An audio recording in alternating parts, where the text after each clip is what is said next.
अहम बात यह भी है कि आप दौरान समाअत जस्टिस याह्या आफरीदी ने दरख्वास्त गुजार के वकील लतीफ़ खोसा को मुखातिब करते हुए कहा कि रावलपिंडी डिस्ट्रिक्ट बार के केस में 17 में से 11 जजेस इस पर फैसला दे चुके हैं। क्या 11 जजेस के फैसले के खिलाफ हम 7 जजेस कोई फैसला कर सकते हैं?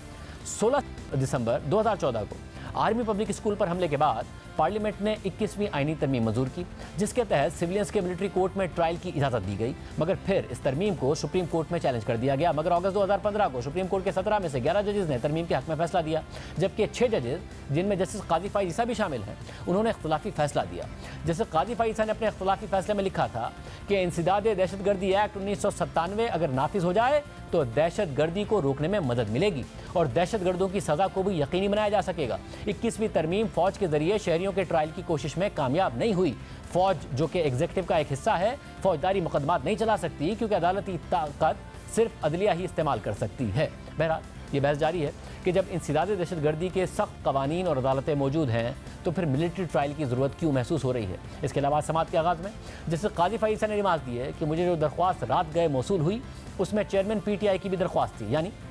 चेयरमैन PTI की दरख्वास्त सुनने वाले बेंच में जैसे काजी फ़ाइज़ ईसा को शामिल किया गया। हालांकि इस हवाले से सुप्रीम कोर्ट के 5 रुकनी बेंच का 11 फरवरी 2021 का एक हुक्मनामा मौजूद है, जिसमें कहा गया था कि जस्टिस काजी फ़ाइज़ ईसा को चेयरमैन PTI इमरान खान से मुतालिक मुकदमात नहीं सुनने चाहिए क्योंकि उन्होंने चेयरमैन PTI के खिलाफ एक मुकदमा दायर कर रखा है। उस वक्त के चीफ जस्टिस गुलजार अहमद की जानिब से जारी किए गए तहरीरी हुक्मनामे में कहा गया था कि जस्टिस काजी फ़ाइज़ ईसा इंसाफ के तकाज़ों और गैर जानिबदारी के पेश नज़र चेयरमैन PTI से मुतालिक मुकदमात ना सुने। अब दिलचस्प बात यह है कि उस वक्त ना तो इमरान खान ने अदालत से इस्तदा की थी, ना ऐसी कोई बात हुई थी, मगर अदालत ने खुद ही फैसला दे दिया था। और दिलचस्प बात यह है कि साबिक चीफ जस्टिस गुलजार अहमद की सरबराही में कायम उस बेंच में जस्टिस काजी फ़ाइज़ ईसा और जस्टिस मुशीर आलम के अलावा मौजूदा चीफ जस्टिस उमरता बंदियाल और जस्टिस एजाजुल एहसन भी शामिल थे, और ये दोनों जजेस आज की समाअत में भी मौजूद थे। यानी पहले सुप्रीम कोर्ट ने ही जस्टिस काजी फ़ाइज़ ईसा को चेयरमैन PTI का कोई भी केस सुनने से रोक दिया। मौजूदा चीफ जस्टिस ये हुक्म देने वाले बेंच में शामिल थे और इस फैसले पर तनकीद होती रही, और आज खुद चीफ जस्टिस उमरता बंदियाल ने